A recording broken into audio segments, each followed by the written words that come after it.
Season 4, Topic 1, The Social Architect, Part 1, The Polite Prison. Welcome back to the English Oasis. After conquering the boardroom in our previous season, we're stepping into a challenge that is often much harder: finding your true self in a second language. Have you ever felt like a completely different person when you speak English? Back home, you're the life of the party, witty, deep, and charismatic. But the moment you step into a social gathering in London, New York, or Sydney, you become boring. You have the grammar, you have the vocabulary, but you lack the soul. Today, we follow Leo, a brilliant developer from Madrid, who realized that knowing English for work is one thing, but living in English is a completely different game. It's time to break out of the polite prison. Leo stood before the mirror in his small apartment in Shoreditch, London, adjusting his collar. Tonight was his first real social outing with new acquaintances at a local pub. In Madrid, Leo was the king of the night. He could talk about anything from philosophy to football and always knew how to make people laugh with a sharp, well-timed joke. But since moving to London 6 months ago, Leo felt like a beta version of himself. He was functional, but he wasn't vibrant. He walked into the pub. The roar of laughter, the smell of ale, and the clinking of glasses created a rhythmic, energetic atmosphere. Leo spotted a group of colleagues and moved toward them. "Hey, Leo. How's it going?"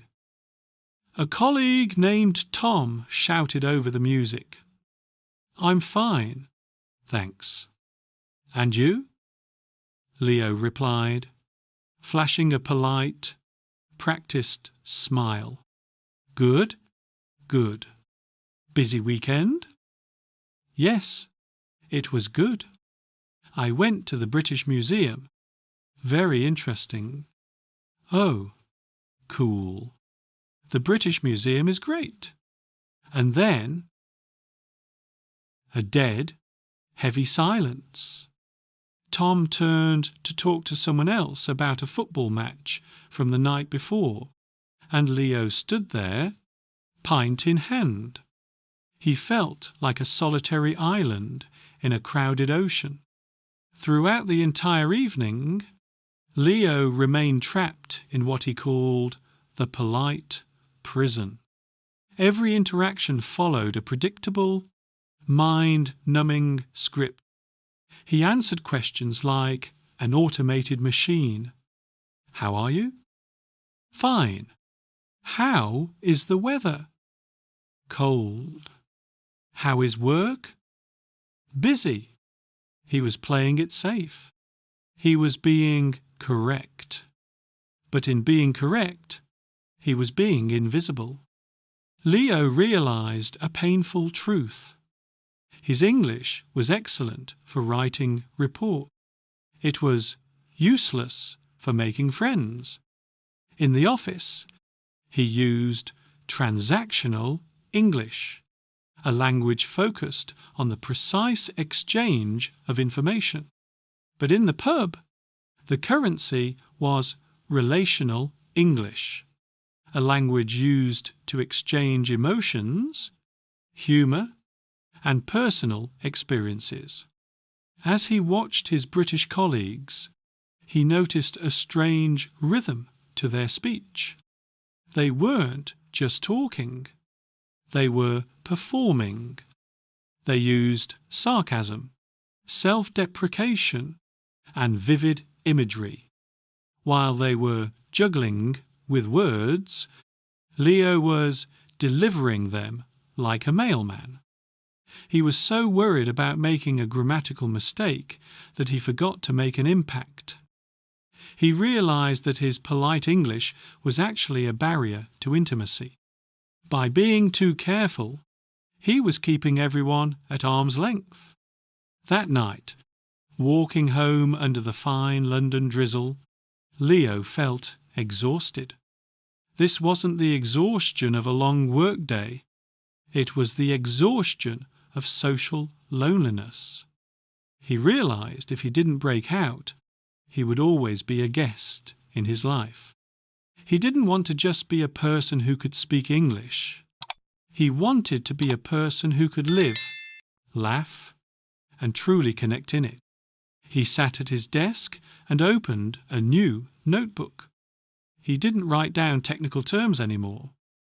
He began to list every situation where he felt stuck. He realized the problem wasn't his vocabulary. It was his communication blueprint. He had prioritized accuracy over engagement. He was waiting for people to ask him questions. He was hiding his mistakes and his awkwardness, when those were the very things that could create a bridge of empathy. Leo decided to launch a revolution for his social skills. He would learn how to spike his boring answers, how to ask questions that made people stop and think, and how to bring his witty Madrid energy into English. His campaign would start with something very small, changing the way he answered the question, "How are you?" He was done being fine. He was going to be something else, something that was actually Leo. He realized that to be a social architect, he had to stop building walls and start building bridges. He had to stop fearing the silence and start using it. He had to realize that a friendship isn't formed by two people speaking perfectly. It's formed by being real. If you've ever felt like you become a boring version of yourself when you speak English, then Leo's journey is your journey. Hit that like button and subscribe to join us at the English Oasis. We're about to deconstruct the hidden rules of social English so you can bring your personality to the stage. Part 2. Spiking the conversation. Leo's transformation began in the quiet of his apartment. He realized that the reason he was boring wasn't that his life was uninteresting. It was that his delivery was linear. In Madrid, he was a storyteller. In English, he was a data reporter. He needed to find a way to inject hooks into his speech to invite people to ask more. He called this technique story spiking. The concept was simple. Never give a naked answer. A naked answer is fine, good, or busy. These are conversational dead ends. To spike an answer, you have to attach a small, personal, or even slightly vulnerable detail to the factual response. Leo practiced this in front of his mirror, imagining the most common social question in the world. How was your weekend? Instead of his usual, "It was good. I went to the park," he drafted a spiked version. It was surprisingly adventurous. "I tried to bake a traditional sourdough for the first time, and let's just say my smoke alarm is in perfect working condition." He analyzed why this worked. First, it provided a visual image. Second, it used self-deprecation, which in British culture is the ultimate signal of confidence. Third, it gave the other person multiple entry points for a follow-up. They could ask about his baking, his smoke alarm, or share their own kitchen disasters. By adding this tiny spike, He was handing them the keys to a real conversation. But Leo knew that spiking his own answers was only half the battle. To be a true social architect, he had to change how he asked questions. He looked back and saw he was asking closed questions like, "Do you like London?" These weren't questions. They were interrogations. He needed to shift to emotion-based inquiry. Instead of asking about facts, he started asking about feelings and surprises. He practiced new openers. What was the thing that surprised you most when you first started working here? What's the one thing in this city you've found that actually feels like home? On Tuesday evening, the office had a small gathering to celebrate a project milestone. Leo felt the old polite prison trying to close in on him, but he resisted. A senior designer named Sarah approached him. "How's the new apartment, Leo? Settled in?" The old Leo would have said, "Yes, it's very nice. Thank you." The new Leo took a breath and spiked it. "It's getting there. Although I've realized my neighbor is a professional bagpipe player who practices at 6:00 am, I'm deciding between buying earplugs or learning to love Scottish folk music." Sarah laughed, a genuine, hearty laugh. "Oh no. I had a neighbor like that in Camden. He played the drums." For the first time in 6 months, Leo wasn't struggling to find the next word. The conversation flowed naturally because he had provided the raw material for connection.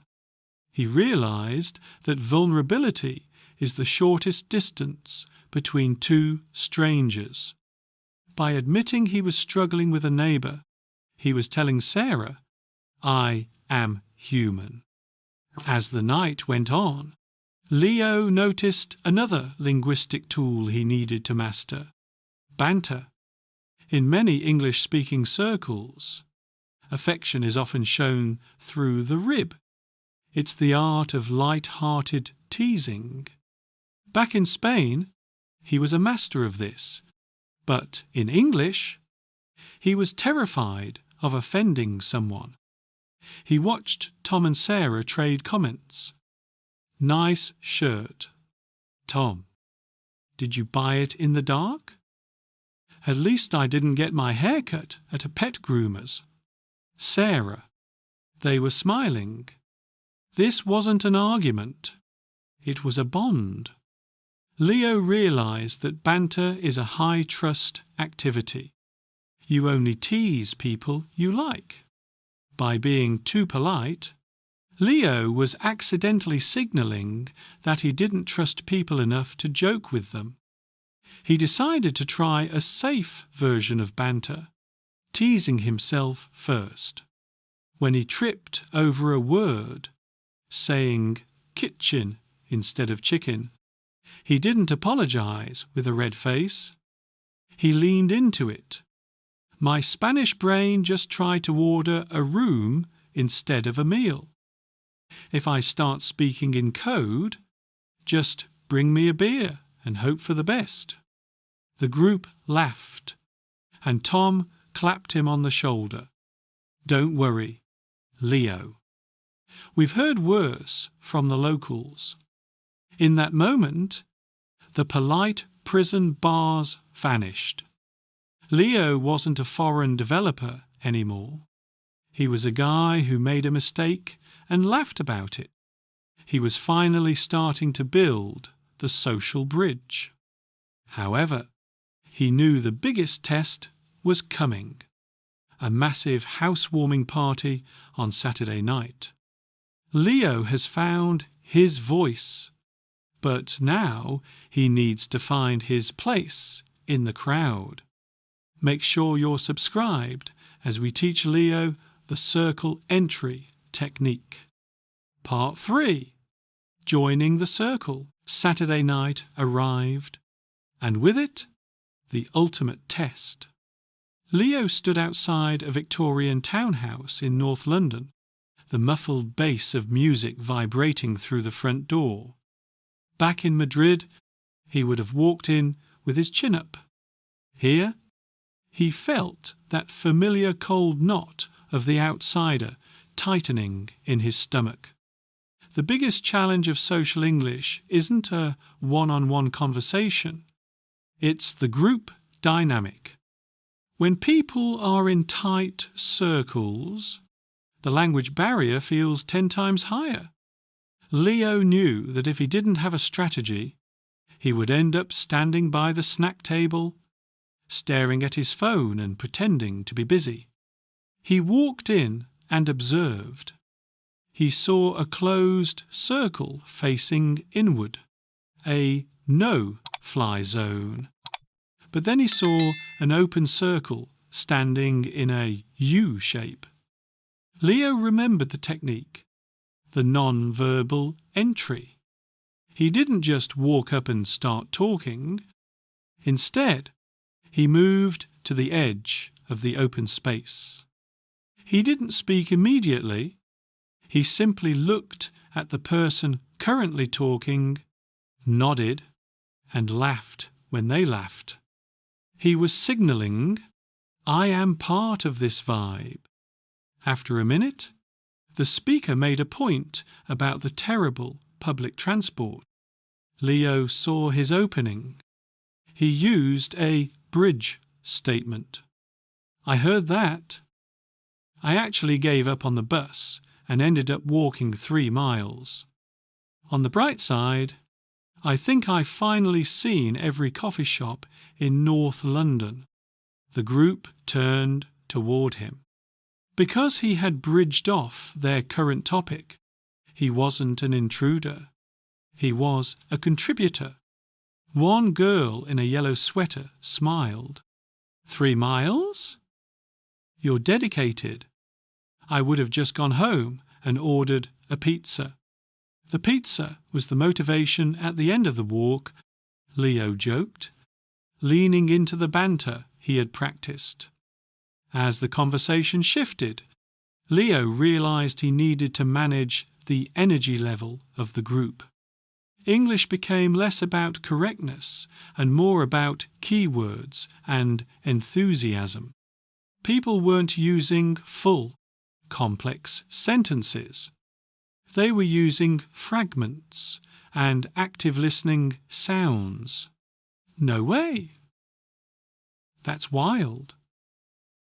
I bet.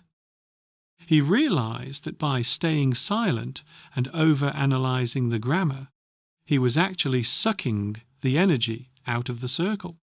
He started using linguistic passing. When someone finished a story, he would quickly validate it and pass the ball to someone else. That's a classic London move. Sarah, was that the Camden story? By doing this, Leo became the facilitator. He wasn't the one performing. He was the one making everyone else feel interesting. This is the secret of the social architect. However, the conversation took a turn into a topic Leo knew nothing about, a British reality TV show. The slang started flying. Gutted. Mugged off. It is what it is. Leo felt the polite prison trying to grab him again. In the past, he would have just smiled and nodded until they moved on, feeling like a ghost. But the new Leo used the curious outsider strategy. He didn't hide his ignorance. He turned it into a social hook. Wait. I'm from Spain, so I think I'm missing a cultural milestone here. What on earth does getting mugged off actually mean? Is it as painful as it sounds? The group didn't judge him. They loved explaining it. People love being experts. By asking for the definition of the slang, he turned the barrier into a connection point.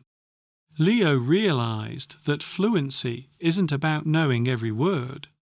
It's about knowing how to handle the words you don't know. As he left the party at 1:00 a.m., he realized he had 3 new phone numbers.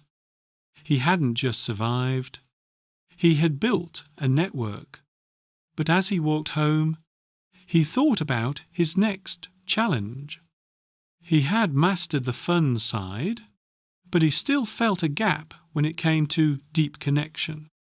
Leo has broken the ice, but now he needs to build the fire. Making soul friends in a second language is where the real work begins. Part 4. The heart of the matter. The housewarming party had been a triumph. But a week later, as he sat across from Tom at a quiet coffee shop, a different kind of anxiety set in. It's one thing to be the fun guy in a group of 10. It's quite another to be a close friend to one. Leo realized he hadn't yet mastered social intimacy. In Madrid, his best friendships were built on deep talk. In English, he defaulted back to safe English. He became stiff, formal, and sounded like a therapist. He realized his mistake. The vocabulary of vulnerability. In school, we learn objective adjectives like interesting or exciting. But intimacy needs subjective emotional language. Instead of saying, "I am stressed about work," he practiced saying, "I've been feeling a bit overwhelmed, like I'm running on a treadmill that's going just a little too fast."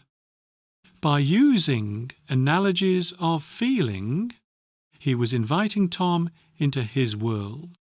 The second breakthrough was the Me Too bridge based on reciprocal vulnerability. If Tom shared a struggle, Leo's old instinct was to give advice English. But advice can sometimes feel like a wall, positioning you as the expert. The new Leo replaced advice with shared experience. When Tom mentioned feeling burnt out, Leo said, "I completely get that. Back in Madrid, life has a different rhythm. Coming here, I sometimes feel like I've lost my pause button. Do you ever feel like you're just waiting for the weekend to actually breathe?" This opened the floodgates. Tom started talking about the pressure of the city and his doubts. By using English to validate rather than fix, Leo was creating a safe space. The final piece was the art of the deep follow-up. Social architects push to the why using open-ended emotional probes. What was the moment you realized you wanted to change path? How did that experience change the way you look at things now? As the afternoon light faded, Leo realized he wasn't thinking about his grammar anymore. For the first time in London, he was in the flow. He was using English not as a shield to protect himself, but as a bridge to reach someone else. Leo walked home feeling a sense of belonging. He was still Leo from Madrid, the same witty, deep guy. But he had finally translated that soul into English. He wasn't a guest in London anymore. He was a citizen. Leo's journey shows us that social fluency isn't about knowing the most words. It's about knowing the right words to let people in. The Social Architect Challenge. In your next one-on-one conversation, try to move past the what.